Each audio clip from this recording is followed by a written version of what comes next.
gente sai do proibido, do ilegal, infelizmente se torna um gueto. Antes de descobrir isso tudo no Japão, a gente precisa falar sobre o Massive. Em 94, o Gengoro, junto com alguns outros parceiros, cria a G-Man. A G-Man. Olá, pessoas! Essa semana vai ser um vídeo bem especial. Eu acho que é quase que um vídeo mais pessoal do que sobre a história da revista ou coisa parecida. Mas a gente acabou se inspirando na edição 62, que tem uma matéria que fala sobre todo esse universo que a gente vai tratar aqui hoje, porque como muitos de vocês que seguem o canal sabem, ano passado a gente morou um tempo no Japão e junto com essa nossa veia geek, muita coisa que a gente ama, a gente viu essa matéria na G, que a gente vai mostrar pra vocês já já qual é. E a gente acabou se inspirando para falar um pouco sobre a nossa experiência lá no Japão e sobre todo esse universo que envolve os mangakás e os doujinshi, que vocês vão saber bem o que é nesse vídeo e que a gente tanto ama e que a gente quer compartilhar com vocês. Então espera um pouco, a vinheta vai passar aqui.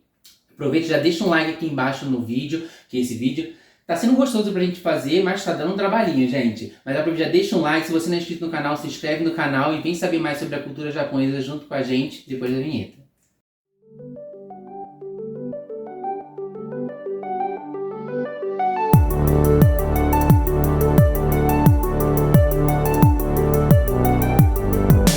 Então, gente, primeiro a gente vai começar falando sobre essa matéria da edição 62, que falava sobre os yaois e justamente esse universo de personagens homossexuais na cultura dos quadrinhos japoneses, que envolvia muito o universo que a gente assistia dos animes, mas a gente sabe que isso começou lá atrás, muito antes disso.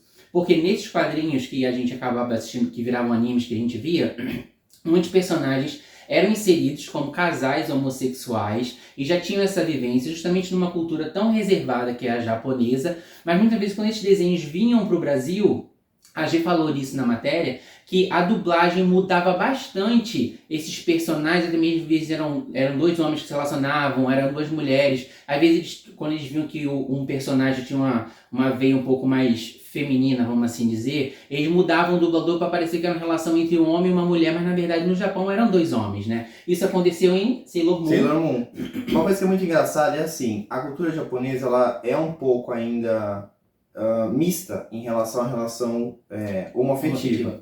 Mas eles sempre representaram, gente, se você pensar em qualquer anime, por exemplo, Cavaleiro Zodíaco, o Shun é um personagem do que a gente chama de Bishonen, que é o quê? É um homem afeminado, mas que é muito bonito e que atrai tanto elogios, né, de personagens femininos e masculinos. E quase todos os animes têm personagens assim, ou seja, sempre tem essa inclusão. Mas aí a gente vê então na obra da Naoko Takeuchi, que é a desenhista de Sailor Moon, realmente a inclusão aqui já verdadeiramente de personagens lésbicas, né? Que é a Sailor Urano e a Sailor Netuno. Isso. E além disso, logo no primeiro arco tem dois generais, que são vilões por um tempo, né? Que eles também têm uma relação muito próxima e que é isso que o Rafa falou que a G traz, que é essa mudança do dublador, mas que na verdade são dois personagens homens. É que um deles realmente tem esse perfil mais afeminado, mais preocupado com a beleza. São que são Isso. Aqui, ó. Só que aí a gente já tá pulando muitas etapas, então antes mesmo de tudo que a G descreve na matéria dela, a gente tem que olhar para o Japão em si. Então, vamos voltar lá para os 1600. Vamos fazer uma viagem no tempo agora. Isso, no período Edo. Então, lá foram as primeiras gravuras em xilografia de samurais e também de serventes em situações homoeróticas. Nada ainda muito explícito, mas já existia isso. Isso tudo com o tempo foi passando, né? E aí existiram vários movimentos sociais no Japão que levaram à repressão desse tipo de representação artística. E aí o que quebrou toda essa muralha? Foi exatamente a Segunda Guerra Mundial. Então, antes disso, o Japão passou pela Revolução Meiji, que é um movimento de abertura do Japão em que ele deixa de ser um país feudal e se torna aberto ao comércio com o exterior, aberto à visita do mundo externo. E aí nessa revolução, então, a homossexualidade é considerada imoral. Porque eles entram em contato, por exemplo, com europeus e tudo mais, e eles veem que isso é algo que não vai diretamente ligado ao que eles tinham como tradição japonesa. E aí, por exemplo, logo depois da Revolução, o sexo anal é um crime passivo de punição de 8 anos de prisão.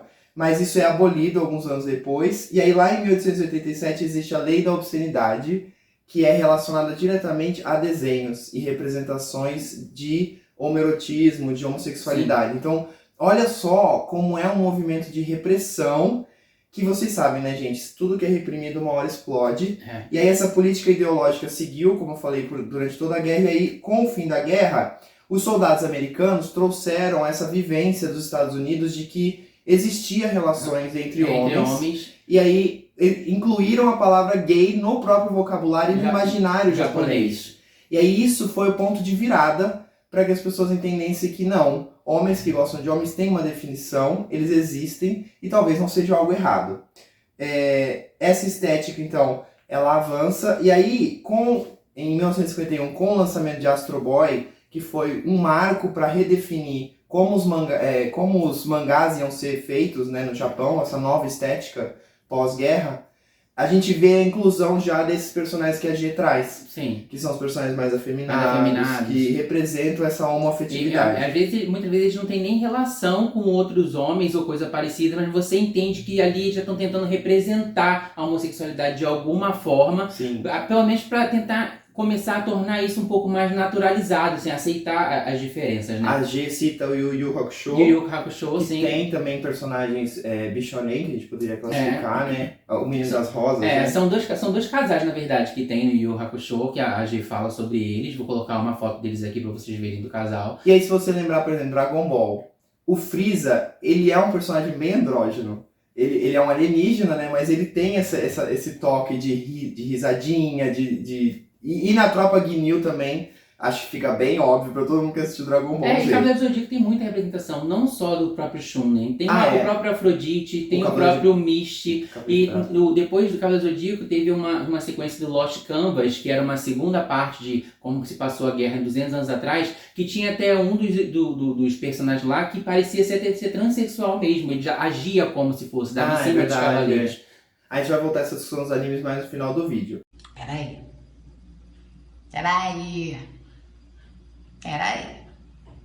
Então, aí em 1952, pós-guerra, acontece uma revolução no mercado editorial. Então, a G do Brasil, por exemplo, foi a Adonis, no Japão, que ela vem sendo o espelho de uma revista americana, que é considerada realmente a primeira revista com temas gays. Já tratando diretamente sobre o assunto. Homossexuais, E aí ela causou um boom nos anos seguintes, inclusive com a fundação de vários bares gays nas principais cidades japonesas, Tóquio, Osaka, Sapporo. Então, assim, aí é o que eu digo, gente, não tem mais jeito. Aí não tem mais como voltar atrás. A gente sai do proibido, do ilegal, infelizmente se torna um gueto, mas é um gueto reconhecido para que essas coisas possam ser consumidas. Exato, né? E um reduto que provê segurança, eu acho, para as pessoas para elas existirem.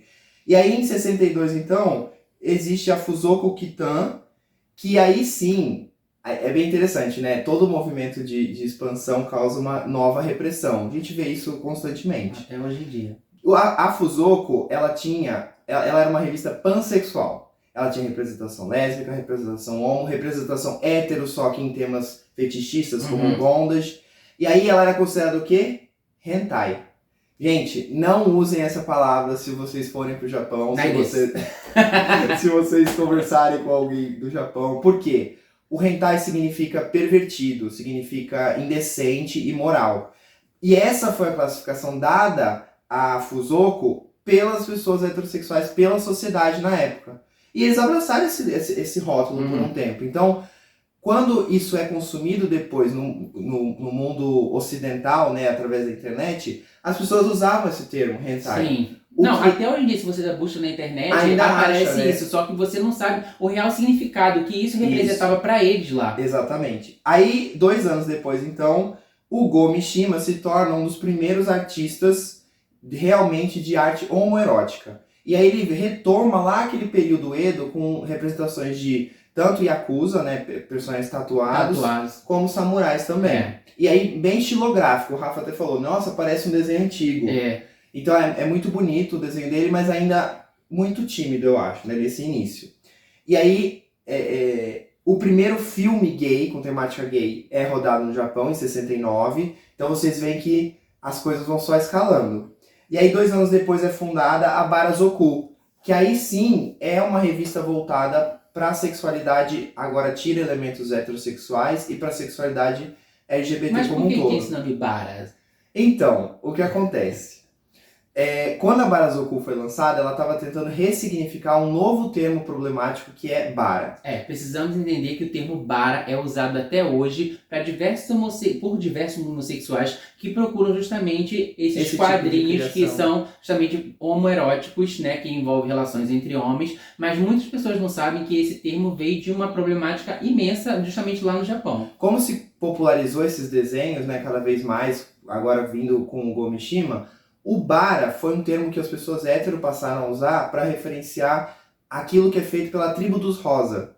Então vocês lembram lá da Segunda Guerra, em que nós fomos marcados com o Triângulo Rosa? Talvez esteja em relação a isso, ou não necessariamente, mas a gente sempre associa com a cor rosa, é impressionante. Sim, Então, a tribo dos rosa, que eram os bara, eram aqueles que consumiam aquilo, e aquilo era algo ruim. porque era uma forma pejorativa de como os héteros se referenciavam aos homossexuais, né? E aí a Barazoku veio pra fazer o quê? Então eu vou me apossar desse termo. Você tá me chamando de bara, então nós somos isso A mesmo. gente entende muito isso hoje em dia, que o pessoal sempre foi uma agressão chamar a gente de viado. E hoje em dia a gente se apropriou do viado e os gays se chamam de viado entre eles. Mas continua sendo uma agressão se uma pessoa que não é gay chama a gente de viado. Exatamente. E é a mesma coisa com o bara. Isso. O bara é exatamente isso. Exato. E aí então, 2 anos depois, a Sabu e a Adon, que são novas revistas também, publicações voltadas para o público gay, começam a ser comercializadas. Então assim, você vê que cada vez mais não tem como frear. E aí agora eu vou trazer um pouco da nossa experiência no Japão. Gente, Primeiro, antes de a gente descobrir isso tudo no Japão, a gente precisa falar sobre o Massive. O Massive foi um primeiro contato nosso com a obra do Jiraiya. Assim, antes mesmo da gente ir pro Japão. Física, quando a gente viveu em Londres um tempo, a gente acabou viajando para a Bélgica, porque o Rafa foi lá apresentar um trabalho, um workshop. Então, a gente andando pelas ruas da Bélgica, lá a vida é muito rica nessa questão de livrarias, de coisa geek. E a gente viu essa capa na frente da livraria. Eu falei, gente, a gente precisa entrar porque a gente conhece um pouco sobre. A gente viu, a gente ficou apaixonado. Isso aqui é uma bíblia, para quem gosta desse tipo de universo. Isso aqui é uma bíblia. Ele é maravilhoso. E daqui a gente tirou praticamente muito conhecimento que a gente está trazendo aqui hoje para vocês. O Massive é uma publicação de autores franceses sobre o amor deles a essa arte. E eles escrevem exatamente tudo que a gente está falando para vocês. Essa história de como a representação homoerótica na arte desenhada do Japão foi de clandestina para conquistar o mundo. Exatamente. E eles até falam uma coisa que eu acho que é muito importante a gente citar. Gente, por mais que o Japão não seja abertamente homossexual, né? Permita casamento, por lei e tudo mais, é o país que mais produz arte homoerótica. Porque assim, isso que eu ia falar da nossa vivência lá. Gente, tudo tem desenho no Japão. Tudo. É impressionante. Tudo. O marketing, os outdoors, os comerciais de TV, tudo tem um personagem. Você tá dentro do metrô, tudo tem desenho, tudo tem desenho. É maravilhoso, assim.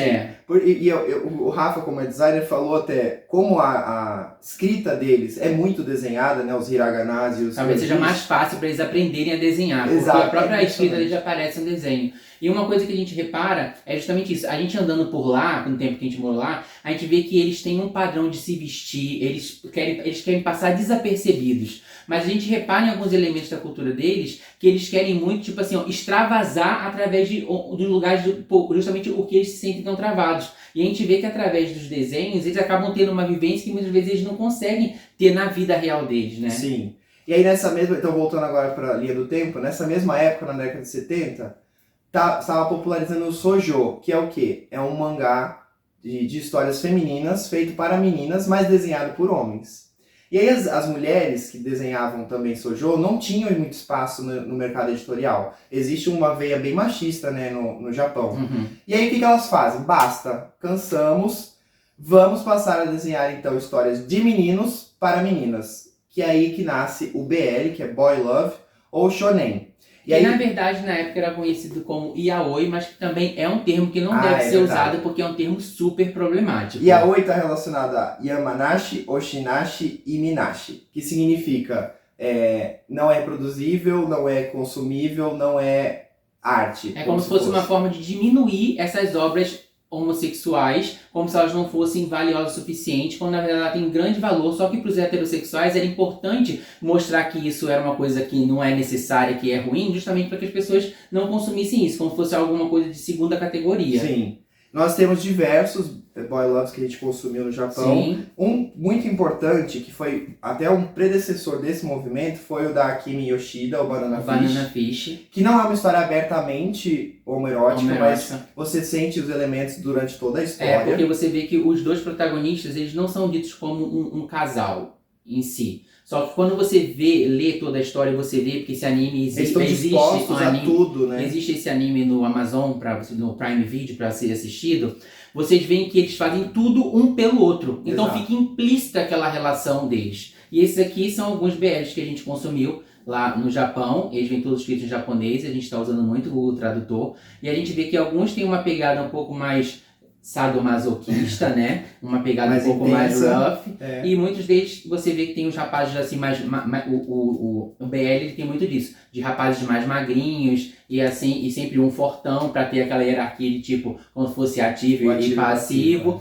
Mas também que envolve muito romance. Os BLs, apesar de eles terem a parte sexual também como um norte das relações, porque eles se importam muito, como eles não podem ter muita vivência, eles querem justamente expor nos quadrinhos tudo que é possível, tanto do romance até a parte sexual. E o BL realmente tem muito isso. Exato. É muito forte. Como você identifica um BL de outros um detalhe. Os mangás no Japão, como eles são muito travados em relação à sexualidade e tudo é muito proibido, até produzido por eles mesmos, eles são completamente... muitos BLs são completamente bloqueados. Então as partes que tem desenho de genitália, elas não aparecem. Elas têm tipo um bloqueio. Então você não consegue ver o que está aparecendo no desenho. Isso é por lei, né, no Japão. Sim. Então, o que acontece? Esse movimento BL, ele vem... Lógico, isso vai ser consumido por homens, vocês podem imaginar. Mas ele vem justamente como uma vertente feminista mesmo. Falando, não, nós vamos quebrar o machismo e vamos representar homens que são sentimentais, que sentem, que amam, que são dão carinho. carinhosos, exato. Parece até como uma necessidade que essa realidade acontecesse na vida delas, nas relações delas, não em relações homossexuais. Mas é tão reprimido que elas querem ver esses homens sendo sensíveis uns com os outros. E aí o Bishonen, como identificar, né, um BL de outros mangás homoeróticos? Sempre vai ter o personagem Bishonen, que é o personagem mais magrinho, mais afeminado, então isso fica bem fácil de identificar. E aí o que acontece? O nosso grande mestre do mangá gay, que aí sim, então agora, se vocês procurarem, ou então como vocês vão se expressar em relação a isso, gente, é mangá gay ou doujinshi.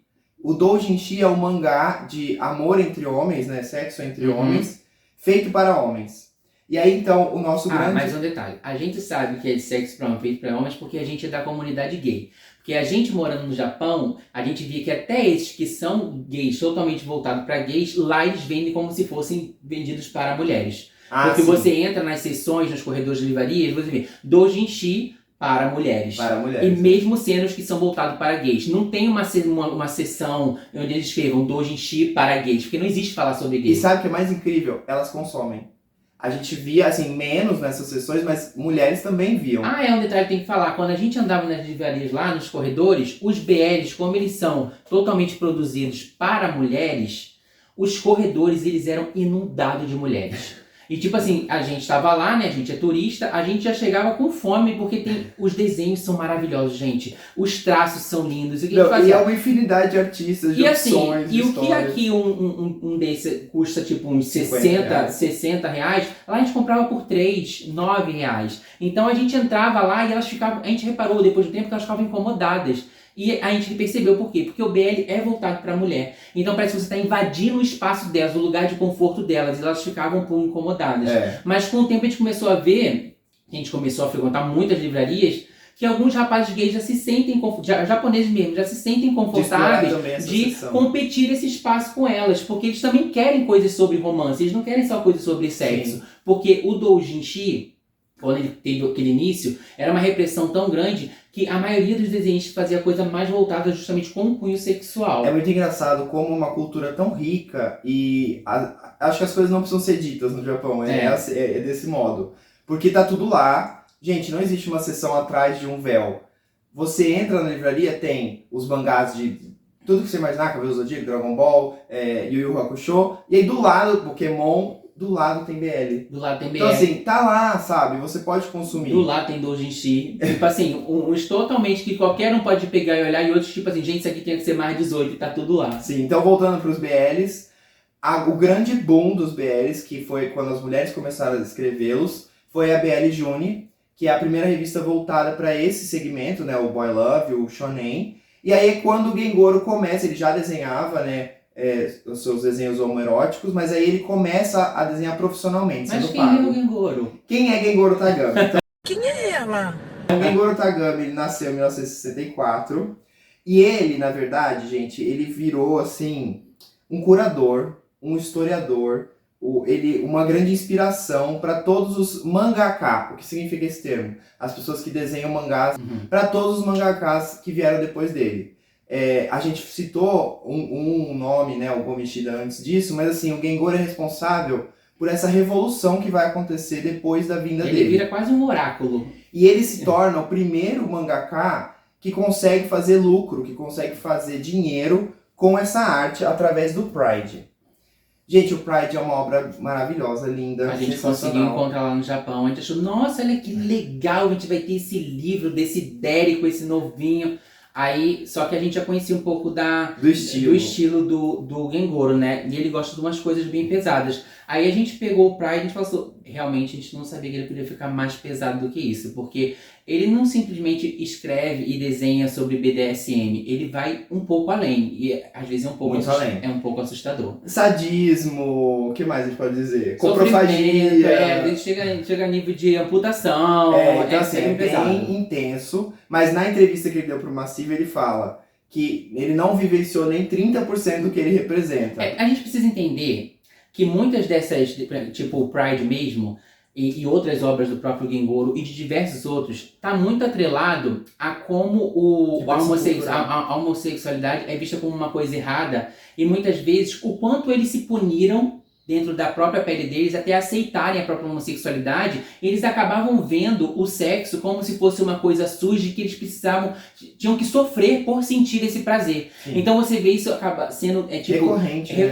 E fica transparecendo na obra de muitos deles, né? Até eles começarem a entender que não tem nenhum problema com a própria homossexualidade, e eles começarem a retratar isso de forma mais natural e homoafetiva, como afeto, não como sofrimento e dor. No Gengoro e em alguns outros mangakas, o que a gente notou foi que muitas das histórias, as cenas de sexo, elas estão atreladas à violência. Sim. Elas começam como uma violência. O personagem passivo geralmente tá com aquela cara de tipo assim, de dor, de sofrimento, sim. Mas é de onde vem o sexo, a relação homoerótica, e depois talvez tenha um sinal de romance. E às vezes ele até tipo assim, eu sou merecedor dessa dor porque eu sinto isso. E tipo assim, quando tem algumas cenas que falam sobre estupro, né? E tipo assim, meu Deus, começou com um estupro, que coisa horrível. E ele começa a se apaixonar pela pessoa que abusou ele.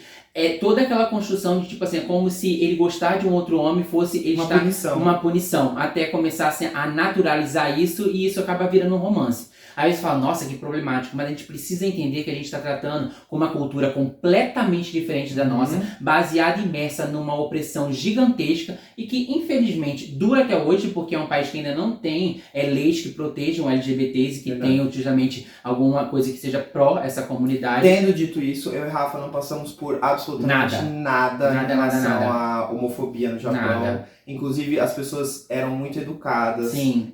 Sorriam pra gente no mercado, entendiam que a gente era um casal. A gente vê que a nova geração já tá inserindo isso na cultura, porque quando a gente ia em bairros que tinham mais jovens, a gente às vezes vinha, tipo, meninas lésbicas de mão dada, meninos de mão dada. Não, calma, isso tem também muito a ver com a cultura japonesa dos melhores amigos. Ah, sim. Que isso foi uma coisa que contaram pra gente pessoas do Japão mesmo. Às vezes, melhores amigos, meninas ou meninos, andam de mão dada, se abraçam, sentam no colo um do outro no trem. Mas a gente realmente não sentiu hostilidade nenhuma. Até um dia que a gente foi à praia, um salva-vidas viu a gente tirando foto junto, ele veio até a gente, pediu pra tirar foto, aí a gente tirou foto com a gente. Eu fiquei tão impressionado que a gente chamou ele, tirou uma selfie com ele também. Fofíssimo. Foi muito legal a experiência. Então, e aí o Gengoro, ele sai desse desenhista BL e se torna, então, o grande mestre inspirador do doujinshi. E aí ele fala na entrevista dele pra não usar o termo bara, ele é super contra esse termo, ou mangá gay ou doujinshi. E ele até publica depois um livro chamado Nihongo no Gay Erotico Ato, que é a arte erótica gay no Japão,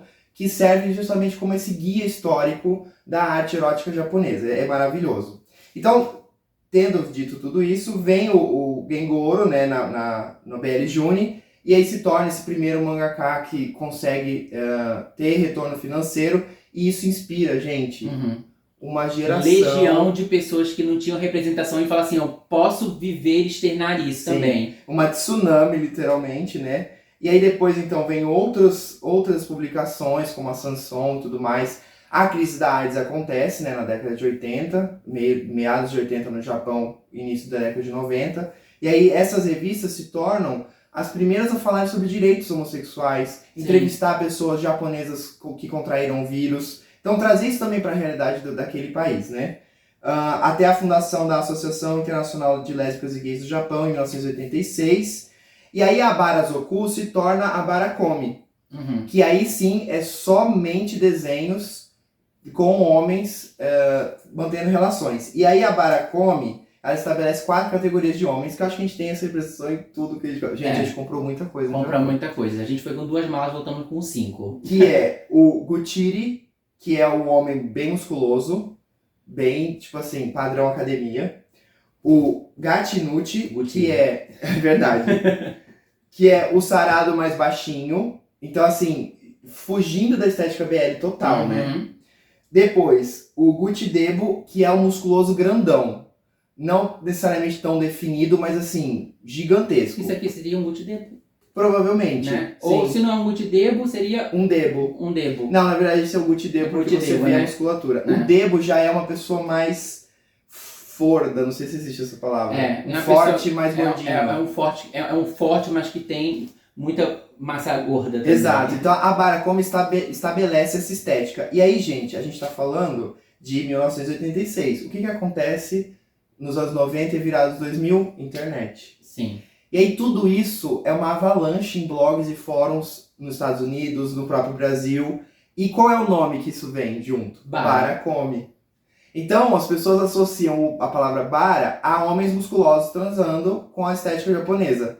E aí todo aquele movimento de tentar ressignificar acaba voltando e meio que ferindo os artistas japoneses. Porque no mundo não se sabe que esse termo era uma coisa pejorativa no Japão. Então eles começam a usar isso no mundo inteiro para consumir isso, mas consumir isso de forma pirata, né? Sim, isso é um problema também para os artistas, porque vocês entendam que eles ganham com contrato. Muitos deles trabalham associados a contratos de editoras. Vocês vão ver nas lombadas, ó, aqui é da Bakudan, os BLs são da ONU, da Glance. Então, as editoras contratam e pagam esses artistas para desenhar histórias que eles já têm ideia.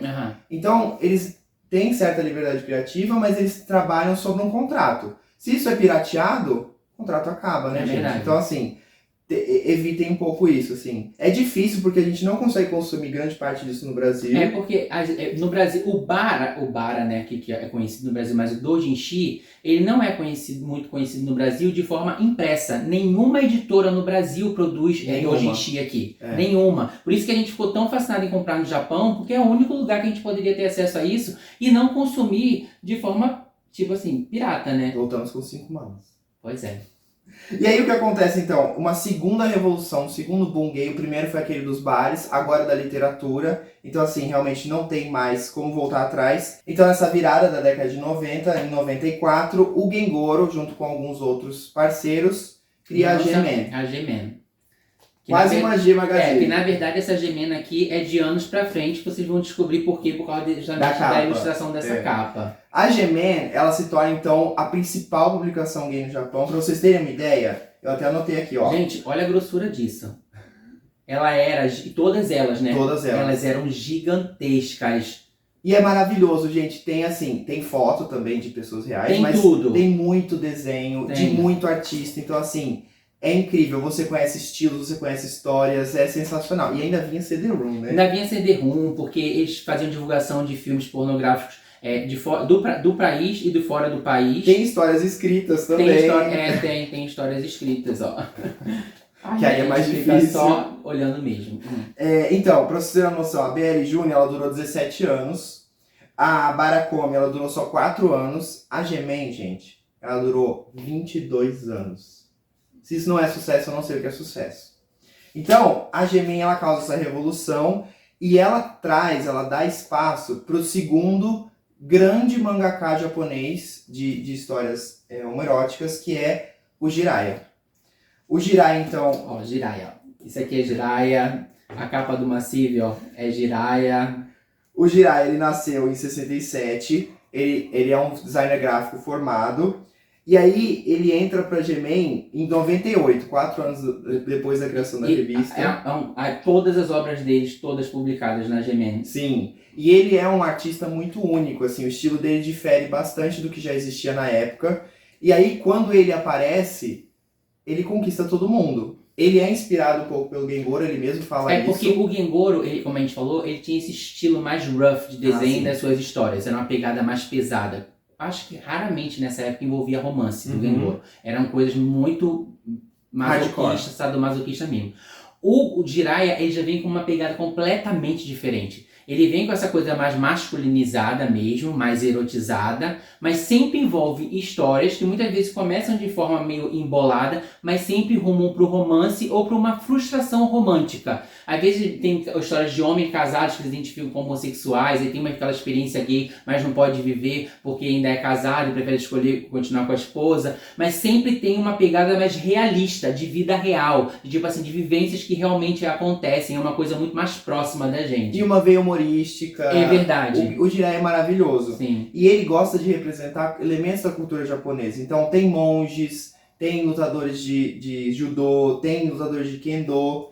E também ele usa muito o fundoshi, que é a tanguinha japonesa. Aqui acho que tem os desenhos. Aqui posso mostrar isso, gente? Acho que posso. Aqui tem tanguinhas japonesas. E a gente também encontrou uma figura que usa essa tanguinha. Que também veio de né? A gente comprou esse doujinshi lá. A gente ficou apaixonado pelo desenho da capa, né? Que ele tá usando essas tanguinhas aqui. E tem aqui dentro do próprio doujinshi tem diversas representações desse personagem da capa, de diversos outros artistas. Aí a gente acabou, tipo, se apaixonando por esse personagem. Aí aqui, a tanguinha tá até aqui, ó. Aqui. E a gente acabou encontrando uma loja onde eles vendiam esses personagens. Gente, olha que incrível. E a gente comprou 2 deles, né? Um tá esse em pezinho aqui, tem o outro tá sentadinho ali. E esses personagens são justamente para esse tipo de público, porque eles trocam as partezinhas deles, e eu não posso mostrar aqui no vídeo, mas ele vem com essa tanguinha e 2 genitálias para ficar justamente igual a representação de como ele é no doujinshi. Então tudo isso aconteceu graças ao Jiraiya, ele introduzindo esses elementos culturais nessa forma de arte. E aí ele repetiu o feito do Gengoro de ser um mangaka que conseguiu lucro financeiro publicando sua própria obra com o Gorin Beiyu, que é o 4/5, que também foi uma obra publicada inteiramente de um único artista. E é uma compilação de diversas obras dele que ele publicava na Gemen. Porque como a Gemen durou diversos anos, e era onde saíam os trabalhos dele, os trabalhos acabam ficando atrelados à Gemen. Então depois de um tempo, ele lançou diversas compilações. A gente tem 4 desses, né? Sim. A gente tem o 4/5 e a gente tem mais 3 deles também, que é justamente para fazer um compilado de todas as obras dele num único lugar. Então, toda essa revolução e a ascensão do Jiraiya e do Gengoro fez um boom. Milhões de mangakas surgiram. Você começa a consumir mangakas diferentes, você começa a ver que diversos deles se inspiraram ali no Jiraiya e no Gengoro. E depois, com o tempo, que a gente comprou algumas obras mais antigas de alguns, depois algumas mais recentes, você vê que eles começam com traços similares ao deles, e depois eles encontram sua própria veia artística, como um deles que a gente também adorou e consumiu lá, que foi o Suvi, que é um dos mangakas que acabou levando muito pra internet, né, o consumo. O Gengoro até elogia ele por causa disso, porque ele é uma pessoa que conseguiu fluir muito bem entre a publicação e ir pra internet. E você vê que ele tem um traço muito similar ao do Jiraiya, desses homens já mais fortinhos, mas ele encontrou o próprio estilo dele para um traço muito mais É bem fácil de conhecer, né? Único. A gente andando pelas lojas, às vezes a gente nem lia o nome do autor e falava, gente, isso é do Sobi, isso é do Jiraiya, isso é do Gengoro. Muito legal. Você fica identificável o traço de cada um A gente deles. não pegou os panfletos, mas, gente, tem panfleto de bares, de teste de HIV. É porque quando a gente andava pelos guetos homossexuais lá no Japão, você passava em lojinhas, em bares, ou na porta de boate, tinha um monte de panfleto, e os panfletos com um desenho mais lindo que o outro. E são esses artistas. Exatamente. É a arte gay movendo realmente a publicidade, a propaganda japonesa. Aí então, depois da G-Man, lá para os anos 2001, um novo movimento surge, que é o Kimiko Otaku, que é uma fusão do doujinshi com o BL. E um dos principais representantes dessa forma de arte é o Takeshi Matsu. Sim. Que ele se diz muito inspirado pelo próprio Jiraiya, porque as histórias dele são sempre muito cômicas, né? Ele desenhou muito tempo pra BLs, né? Sim. E para Kimiko Otoko também, que é essa revista da fusão do BL com... esse pode mostrar, ó. Esse pode, esse aqui que eu abri não pode não. Ó, é maravilhoso o traço dele. E também o traço dele é bem fácil de identificar, né? Sim, eu falava assim, ó, e é ele. Então tem o Takeshi Matsu, que ele começou então na Kimiko Otoko e fez as suas publicações. Ele tentava fugir do shonen, né? Que eram os meninos mais magrinhos, e se inspirava muito no Jiraiya, então ele juntou esses dois elementos. Os dois universos. Um outro artista que na verdade se inspirou mais no Gengoro, aí você vê esses homens mais musculosos, e às vezes umas histórias também que tem agressão e tal, é o Gai Mizuki. O Gai Mizuki. Que ele usa o pseudônimo também de Lycanthropy. Isso. Que as obras do Gai são maravilhosas. O traço dele é muito bonito. Ele é outro que conseguiu conquistar muito bem as mídias online. Ele tem OnlyFans? Não. Eu acho que todos eles têm plataformas para você fazer assinatura, mais de lado do Japão mesmo, né? Para você poder consumir. O Gai, ele publicou tanto na G-Man, quanto na Barakomi, quanto na Badi. E ele foi muito inspirado, né, pelo Gengoro. E aí ele tem um estilo único e os personagens dele são sempre muito bonitos, eu acho. Sim, são. É surreal. Gente, a gente tá mostrando, tipo assim, que a gente tem um monte, mas se a gente for mostrar todos, a gente vai ficar aqui horas e horas. Aí, o mestre Gengoro, em 2013, a gente já tá bem perto, faz história de novo, ao seu primeiro mangaka a ter sua publicação em inglês. Tipo assim, fora do Conquistou Japão. O mundo, que é The Passion of Gengoro Tagami, a paixão de Gengoro Tagami, na qual é uma coletânea de histórias, né? Sim. Tem várias histórias diferentes. Aqui você já pega algumas que quase rolam uns romances, ele consegue fluir melhor, porque o Gengoro ele foi evoluindo a arte dele. Mas, acho que aqui dá pra mostrar, né? Talvez.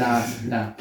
Mas aí ele já rola umas coisas às vezes um pouco mais pesada, mas não é tão pesada quanto que não possa virar um relacionamento. Pra vocês terem uma ideia, The Passion of Gengoro Tagami a gente não comprou no Japão, a gente comprou na Inglaterra. Então assim, realmente é um mangaka de muito sucesso. Sim. Responsável por não só preservar, mas como disseminar a cultura. Sim, ele foi o que mais conseguiu romper barreiras, porque o Gengoro conseguiu ser publicado até no Brasil. Exato. Porque depois de um tempo, ele começa a entender que ele precisa devolver mais ainda para a comunidade, e ele começa a ser um pouco mais ativista e criar publicações e desenhos que eduquem mais do que sirvam ao gay para uma questão de prazer, né? Como O Marido do Meu Irmão, que foi publicado no Brasil pela Panini. Obrigado, Panini. E também o Nossas Cores, que também é dele. E, tipo, é uma publicação totalmente para educar a população sobre como são as nossas vivências. Tem até elementos de cultura mesmo para falar sobre a nossa comunidade. É sensacional. É maravilhoso. É muito incrível. Isso aqui eu acho que vocês encontram até buscando na internet para consumir. E olha que engraçado, Triângulo Rosa. Pois é, na camisa do... Então essa revolução dos mangakas japoneses levou a esse estilo ser usado em muitos outros países da Ásia. Hoje a gente vê desenhistas coreano, BL, também, por exemplo. E lançado no Brasil. Não é doujinshi, mas se inspira muito no doujinshi. Seria um BL, não? Pois é, mas isso aqui é um BL, mas esse aqui foi lançado no Brasil, Honor Off, é mais 18 e tem cenas completamente explícitas também, mas ele se baseia mais em relacionamento do que nas cenas sexuais em si. Mas realmente ele também tem de tudo. Sim. E aí o que a gente vê então em relação a toda essa revolução e o Japão de hoje? A cena gay ainda está dentro dos guetos.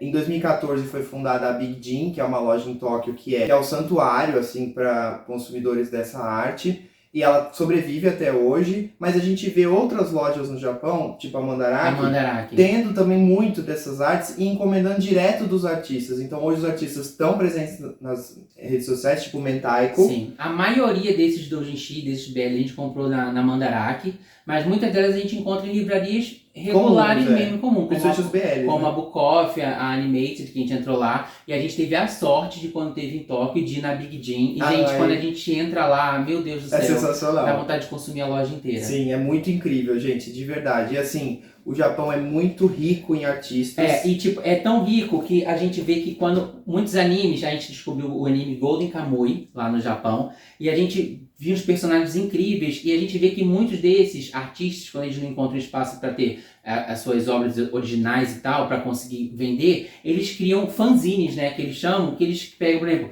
os personagens de Golden Kamuy e começam a criar obras próprias, desenhando esses personagens em estilo doujinshi. Tem de tudo que vocês imaginarem. Tem de Dragon Ball, tem de Cavaleiro Naruto, do Zodíaco, Street Fighter, tem de tudo. Tudo que você possa imaginar. Sim. E assim, gente, acho que esse vídeo representa bem nosso amor por toda essa forma de arte. A gente não vê a hora de voltar no Japão. Sim. E amor. a gente, no final, toda a comunidade tem que ser muito grata ao Japão. Sim. Porque ao popularizar isso, permite que isso seja visto como uma forma de arte mesmo. Sim. Tá representando as nossas vidas, a nossa sexualidade. É porque as pessoas pensam, nossa, vocês têm isso tudo de anime pornográfico. Gente, a gente precisa entender que o pornográfico está justamente na mente das pessoas conservadoras que acham que sexo é uma coisa suja. Quando a gente vê que aqui está representando amor, sentimento, e o que o sentimento leva essas pessoas a darem prazer uma para as outras, é simplesmente obras de pessoas vivendo e tendo as suas relações expostas aqui, para que a gente possa consumir algo que mostre justamente vivências reais, que a nossa vida existe e que o nosso prazer tem que ser validado sim, e tem que ser entendido como uma coisa positiva, de que deve ser vivida, que deve ser apreciada. Não é sobre pornografia, é sobre sentir prazer, é sobre se aceitar, é sobre entender que essa realidade existe, que a gente está aqui para ficar e que o nosso prazer tem que ser validado. É sobre amar. É sobre amar. Gente, eu espero que vocês tenham gostado muito desse vídeo. É um vídeo bem fora da curva, mas a gente queria trazer para vocês por causa do nosso amor pelo Japão e pelo nosso amor pela cultura japonesa. E eu acho que é um conhecimento que a gente pode dividir com vocês, que está dentro de um mesmo universo, que mostra o quê? Que a nossa vida está aqui e a gente merece ser respeitado por quem a gente é. Obrigado por ter vocês aqui com a gente até agora. Espero que vocês tenham curtido esse vídeo todo. Se tiver dúvida, quer saber mais alguma coisa, comenta aqui embaixo sobre. Não esquece de deixar um like. Compartilhe esse vídeo com pessoas que você sabe que gostam desse universo. E a gente espera vocês no próximo vídeo. Tchau, Até já.